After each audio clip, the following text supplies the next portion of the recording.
লিচুর কিন্তু আগে বীজের সৃষ্টি হয়, জন্ম হয়।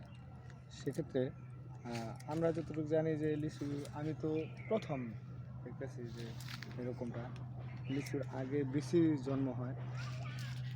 এই যে দেখেন, এই যে সেটা আসলে ক্লিয়ার করে দেখাচ্ছি যে লিচুর কি আগে বীজের সৃষ্টি হয় কি না।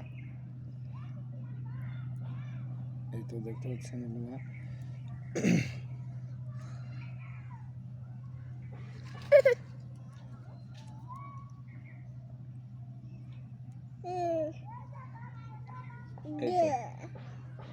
এই যে এই যে অর্ধেকটা বিসি, আর এই পাশে এই যে হালকা করে এই যে ফলের আবরণ পড়ছে।